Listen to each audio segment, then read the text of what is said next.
For today's video mga idol, magluluto tayo ngayon ng crispy chicken feet. Lagi ko kasi napapanood to sa Facebook, kaya susubukan natin kung totoo nga chismis na makakain pati buto. At syempre tatanggalin muna natin ang balat ng paa ng manok. At syempre kailangan nating hugasan mabuti yan. Baka kasi nakaapak ng taya mga idol.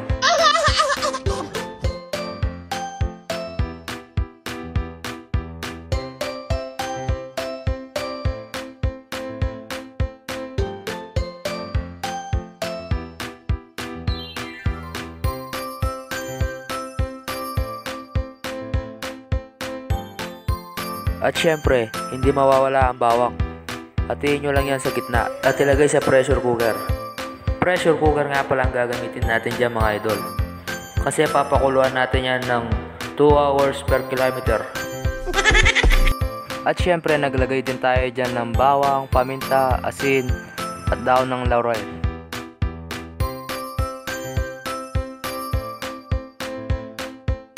At syempre, isasalang na natin yan sa apoy. Papakuluan natin yan ng 2 oras mga idol.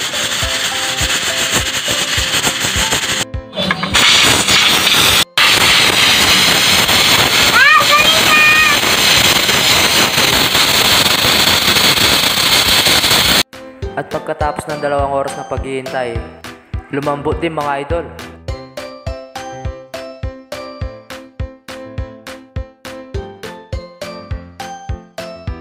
Grabe, napakalambot. At maglalagay tayo ng yelo. Ang purpose nga pala ng yelo mga idol is to prevent heat stroke. Hanguin nyo lang yan mga idol at ilagay nyo sa palanggana na may tubig para di sila magdikit-dikit. At nagready na nga ako dyan ng harina, cornstarch, paminta, bechin at asin para sa pang-coat natin mamaya. Miyokos lang natin yan mga insan. At i-coating na natin yan mga idol.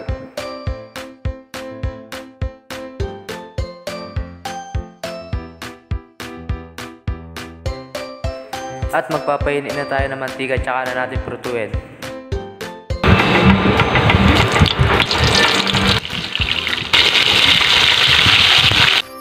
At kapag nag golden brown na yan ay goods na yan.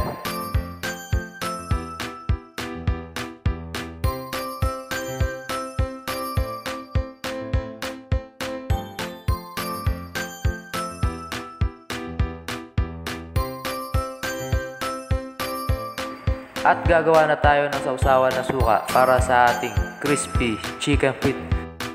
Alright!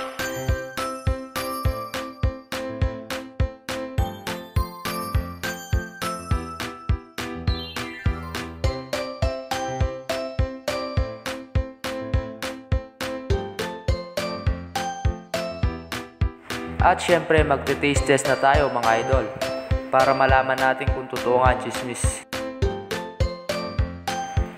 First bite. Wow! Napakalambot. Totoo nga ang chismis. Pati buto, napakalambot mga idol. Di ko ina-expect na gano'n pala siya kalambot mga idol. Parang osos.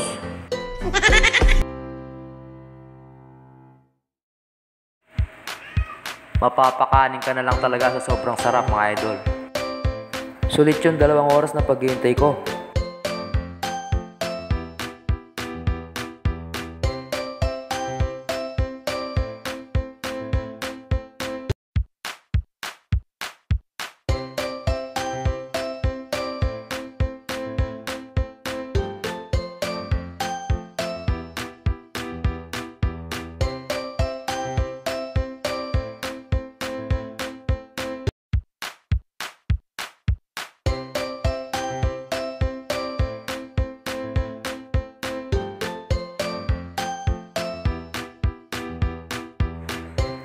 Ba?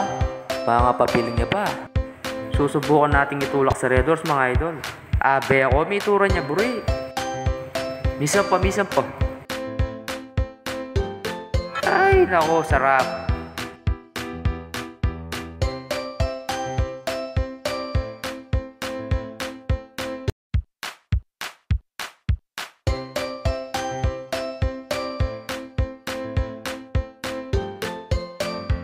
At syempre magtatistes naman ngayon ang aking katulong.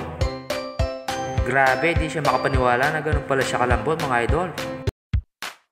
At di daw siya nagsisisi na ako yung niligawan niya mga idol.